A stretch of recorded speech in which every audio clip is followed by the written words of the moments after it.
चीन और जापान के बीच जारी तनाव युद्ध के मुहाने पर है। दोनों की सेनाएं एक दूसरे पर टूट पड़ने को तैयार दिखाई दे रही हैं। ये तनाव कभी भी भीषण युद्ध में बदल सकता है।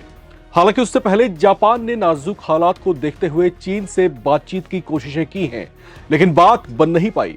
चीन और जापान में डिप्लोमेटिक स्थिरता को छोड़ दिया जाए तो इनके बीच संबंध लगभग हमेशा से तनावपूर्ण ही रहे हैं। अब जापान की नई प्रधानमंत्री साने तकाइची के ताइवान पर दिए गए एक बयान ने चीन के गुस्से को उबाल दिया है। ऐसा लग रहा है जैसे चीन अब की बार जापान को छोड़ने के मूड में नहीं है, लेकिन इसके बीच युद्ध के हालात पैदा होने की असल वजह या कुछ वजहों की क्या श्रृंखला है। अगर युद्ध छिड़ा तो कौन जीतेगा? कहीं चीन जापान को कमजोर समझने की भूल तो नहीं कर रहा? दोनों देशों की सैन्य पावर क्या है और इन दो मुल्कों में बढ़े तनाव का पूर्वी एशिया की जियोपॉलिटिक्स पर कैसा असर दिख रहा है, ये सब कुछ जानेंगे। नमस्कार, मैं हूं राम विश्वकर्मा, आप देख रहे हैं राम की रिपोर्ट। जापान की नई प्रधानमंत्री साने तकाइची के एक बयान ने ऐसा तनाव बढ़ा दिया है कि चीन और जापान में किसी भी वक्त जंग की शुरुआत हो सकती है। बात यहां तक बिगड़ चुकी है कि ओसाका स्थित चीनी वाणिज्य दूत ने तकाइची को निशाना बनाते हुए सिर काटने जैसी कठोर भाषा का इस्तेमाल भी किया है।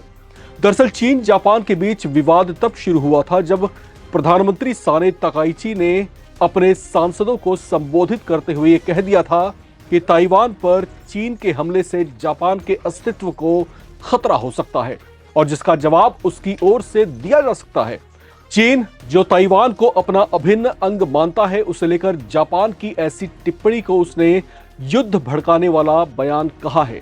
हालांकि चीन की धमकियों के बावजूद जापान ने ताइवान की सुरक्षा को खुला समर्थन देने की बातों को दोहराया है, जिससे बीजिंग असहज दिखाई दे रहा है। उसने अपनी सेना को तैयार रहने का आदेश दिया है और अपने नागरिकों को जापान यात्रा न करने और जो पहले से जापान में हैं उन्हें लौट आने का निर्देश भी दिया है। हालांकि जापान इस तनाव को बातचीत के जरिए शांत करने की कोशिशों में दिख रहा है। इसे लेकर जापान ने विशेष दूत चीन भी रवाना किया था। बीजिंग में जापानी विदेश मंत्रालय के एशियाई एवं ओशियान ब्यूरो के महानिदेशक मासाकी कनाई ने चीनी विदेश मंत्रालय के एशियाई मामलों के महानिदेशक लियो जिनसोंग से बातचीत की है, जिसमें चीन ने पीएम साने तकाइची के बयान की जमकर निंदा की। इस वार्ता के बाद उन्होंने कहा कि तकाइची के भ्रामक बयान अंतर्राष्ट्रीय कानून और अंतर्राष्ट्रीय संबंधों को नियंत्रित करने वाले बुनियादी मानदंडों का गंभीर उल्लंघन करते हैं और अंतर्राष्ट्रीय व्यवस्था को गंभीर रूप से कमजोर भी बनाते हैं। उन्होंने जापानी पीएम के बयान को एक चीन सिद्धांत के लिए बड़ी चुनौती माना है। इस वार्ता के बाद भी चीन के रुख में फिलहाल नरमी नहीं देखी जा रही है। रक्षा विशेषज्ञों का कहना है कि अगर यही माहौल बना रहा तो दोनों देशों के बीच तनाव सीधे सैन्य मुकाबले तक पहुंच सकता है। इससे पूर्वी एशिया के जियोपॉलिटिक्स पर भी असर पड़ने की संभावना है। ताइवान के समर्थन में अमेरिका पहले ही खुलकर आ चुका है। उसने संकट की घड़ी में उसकी मदद करने का भी भरोसा जताया था और युद्ध छिड़ने पर जापान की मदद वो कर सकता है, ऐसी बातें भी कही गई थी। जबकि रूस चीन का मित्र देश है। जाहिर है इस मुद्दे पर तनाव बढ़ा तो रूस खुलकर चीन का समर्थन कर सकता है। एशिया के ये दोनों देश भौगोलिक आकार में बेशक छोटे बड़े हों, लेकिन सैन्य क्षमताओं में इनकी बेजोड़ क्षमता है। आइए देखते हैं अगर जंग छिड़ी तो इनमें कौन किस पर भारी पड़ सकता है। संख्या बल के हिसाब से देखा जाए तो चीन इस मामले में आगे है। उसके पास 20 लाख से ज्यादा सक्रिय सैनिक हैं। इसके बावजूद जापान को हराना चीन के लिए आसान नहीं होगा, क्योंकि 5 ऐसे सेक्टर्स हैं जहां टोक्यो बीजिंग पर भारी पड़ सकता है। जापान का पहला ब्रह्मास्त्र है जापान और अमेरिका के बीच की रक्षा संधि। दरअसल जापान और अमेरिका भले कभी दुश्मन रहे हों, लेकिन अब दोनों एक दूसरे के मित्र देश हैं। इनकी मित्रता ऐसी है कि इनके बीच रक्षा संधि भी हुई है, जो चीन की सबसे बड़ी बाधा बन सकती है। इस संधि में साफ तौर से मेंशन है कि जापान पर किसी भी बाहरी हमले को अमेरिका पर हमला किया गया माना जाएगा, यानी चीन का जापान पर पहला अटैक अमेरिका पर हुआ अटैक कहा जाएगा। इस लिहाज से जंग छिड़ते ही अमेरिकी वायुसेना, अमेरिकी नौसेना, जापान में मौजूद अमेरिकी सैन्य बेस, उसका इंटेलिजेंस और मिसाइल डिफेंस सिस्टम, ये सब कुछ सक्रिय हो जाएगा। यानी चीन ने अगर जापान पर हाथ डालने की कोशिश की तो यह गलती उसे भस्मासुर बना सकती है। ऐसे में उसे तिहरी मार झेलनी पड़ सकती है। इसमें जापान की सेना, अमेरिका की सेना और ताइवान एक साथ चीन पर टूट सकते हैं। दूसरा फैक्टर, जापान समुद्री युद्ध का महारथी है। दरअसल जापान का सैन्य इतिहास बताता है कि वो समुद्र में जंग लड़ने में दुनिया की सर्वश्रेष्ठ ताकतों में रहा है। द्वितीय विश्व युद्ध में जापान ने एशिया में कई मोर्चों पर बड़ी सैन्य क्षमता का प्रदर्शन भी किया था और केवल अमेरिका ही वो राष्ट्र था जिसने उसकी ताकत को चुनौती दी थी। आज भी जापान की समुद्री ताकत चीन से कम नहीं आंकी जा सकती। जापान के पास विश्व स्तरीय एंटी सबमरीन वॉरफेयर ASW क्षमता है। इसमें उसके पास P-1 मैरीटाइम पेट्रोल एयरक्राफ्ट, समुद्री निगरानी और पनडुब्बी विरोधी हमलों की सबसे अत्याधुनिक ताकतें शामिल हैं। ऐसे में यह युद्ध टेक्नोलॉजी की उच्च क्षमता वाला हो सकता है। लिहाजा चीन की नेवी का साइज बेशक ज्यादा बड़ा हो, लेकिन जापान के सटीक प्रहार उसे समुद्र समाधि दिलाने के लिए काफी रहेंगे। तीसरा फैक्टर, टेक्नोलॉजी और रडार प्रणाली में जापान सिकंदर है। दरअसल टेक्नोलॉजी के मामले में जापान दुनिया में अपना लोहा मनवा चुका है। युद्ध के क्षेत्र में भी उसकी क्षमता बेजोड़ है। उसके पास दुनिया के सबसे तेज और सबसे सटीक रडार ट्रैकिंग सिस्टम है। जापान ने अपनी मिसाइल सुरक्षा को मजबूत करते हुए पेट्रोइक PAC-3 MSC जैसे अत्याधुनिक एंटी मिसाइल सिस्टम विकसित किए हुए हैं। इसके अलावा टोक्यो का अमेरिका के साथ एक संयुक्त रक्षा समझौता भी है, जिसके अनुसार संघर्ष शुरू होते ही अमेरिका के रडार और इंटेलिजेंस प्लेटफॉर्म जापान की सुरक्षा में आ जाएंगे। इससे चीन की मिसाइलों, ड्रोन और जहाजों की हर गतिविधि का रियल टाइम पता लगाया जा सकेगा। चौथा और बड़ा फैक्टर, जापान को अपनी भौगोलिक स्थिति से फायदा।